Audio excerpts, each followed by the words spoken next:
and there are no more small butcheries. There are no small slaughterhouses left. So these humongous slaughterhouses where animals are brought, and millions of animals. I just have a report with me published a few days ago in Canada in the national newspaper, Globe and Mail, that millions of animals arrived at the slaughterhouse already dead in transport. They've been in the trucks for as long as 60 hours or longer and transported unheated vehicles. And they're bruised and they're damaged. They're starved. Animals are also starved in their own place. There's a complaint filed. 4,000 pigs starved. And all these animals are picked up and they go into food production. They're not wasted. Once in a while, somebody gets fined $3,000 or $4,000, but the food keeps coming into the system and people are consuming it.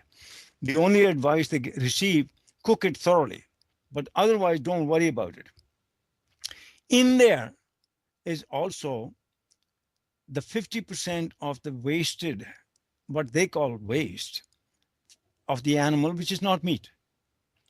All that is picked up, and the blood, the bones, the skin, the feces, whatever is on the slaughterhouse floor, ears and cartilages and the nervous system, everything is picked up. And also animals found dead on the road, which is called road kill. And also mink from mink factories. All these animals are picked up and put into the same system. They're all ground up. All this stuff is ground up, boiled and dried and turned into powder and fed back to food producing animals, dairy, beef, chickens, pigs, all of them, and fish. And fish meal also fed back to, so it's all recycled. This also started in about the same time period in the 60s and 70s, and it got picked up big time in the UK.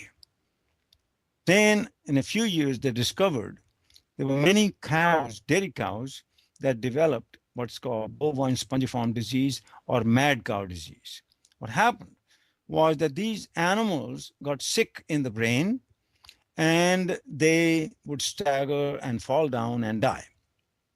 But they got processed as beef and fed to people. And then it was discovered that people who ate beef, some people got what's called CJD and died. About 150 people died, and everybody who died was under the age of 40. Because the incubation period of this disease, bovine spongiform disease, in cows is 6 to 8 years. In humans, it may be as much as 25 years. So it could only be discovered in dairy cows because they're kept for a longer time, 8 or 9 years. And when they were fed back, and then hundreds of thousands of cows in Britain came down with mad cow disease. What happened? Why it's called spongiform disease is because every species naturally, once in a while, just like cancer, develops a disease in the brain which turns the brain into like a sponge, holes in it. And the animal or individual, it occurs in people as well. It occurs in cats, it occurs in sheep, it occurs in cows, horses, dogs, all species. If they live long enough, a certain small percentage will get this kind of disease. It's a wasting disease of the nervous system, and that individual animal or person dies. But if you start recycling it and feed it to those same animals or people, then it begins to multiply. It comes from a protein which are called prions. I call them primordial proteins before there was any life on the earth.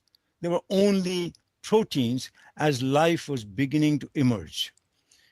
Proteins were being formed, they were becoming longer and longer chains, but they had memory, just like every atom has memory. Every molecule has its own memory.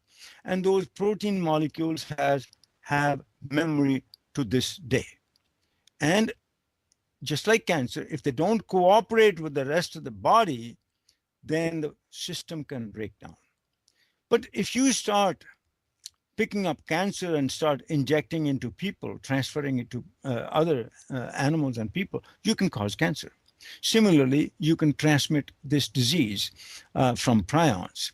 But if you keep doing it, it becomes like a centrifuge and it becomes concentrated and the disease will multiply. This is what happened with the BSE. For many years, Britain was in denial. The politicians were going up on television saying, look, I'm eating hamburger and I'm eating steak. Nothing is happening to me. Of course, nothing is going to happen to you if you're an old man or old woman, because it'll take 10 to 20 to 25 years to develop. So you'll probably die of something else before you get mad. But the young people, if you're feeding that stuff to babies out of little beef pastes and pork pastes and as baby formulas, baby food, then there's likelihood that that's what will happen. And that is what did happen. It took many years. First, the European Union banned the import of British beef. Then they discovered they also had it. France, Germany, even Denmark, Italy, even Japan, Israel, they all started to discover wherever slaughterhouse waste was fed, they discovered it. The first disease incident occurred in Canada in 1993. Then they, that was only bull. And it was a bull that should be even a greater risk because you're importing semen now. You have to be careful when you do these kinds of things. But then they kept importing into Canada slaughterhouse waste from Britain to as late as 2000. And then we got 1, 2, 3, 4, and now more than 18 cases of BSE. And they continue to erupt. US got it too, 1 or 2 cases. They said, oh, no, that was a Canadian cow. No, it came from there. It's not ours. But nobody's testing it, either in Canada or in the United States. They test a few cows, and then they made a decision. They made a decision for exports from Canada. They will only import into the US cows or meat of cows which are under the age of 30 months. Because over the age of 30 months, there's a greater risk of that meat or cow. So therefore, disease doesn't develop in one day.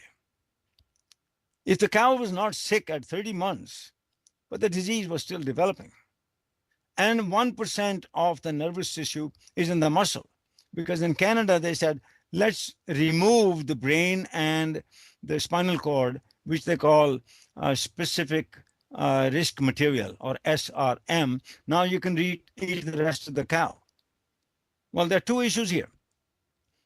1% of the nervous tissue, nerves are in the muscles. And you can't scrape off every bit of the nervous, even the central nervous system, as you're slaughtering and processing these animals. And so there is some of that is here. You cannot take the slightest bit of risk. Secondly, it's only they put some ban, limited ban with this SRM ban. It's only for ruminants to be fed back to ruminants, but chicken waste can be fed to cows. Cows can be fed to chickens and to the pigs, and the pigs and chickens to cows, and fish and back and forth. So it's all being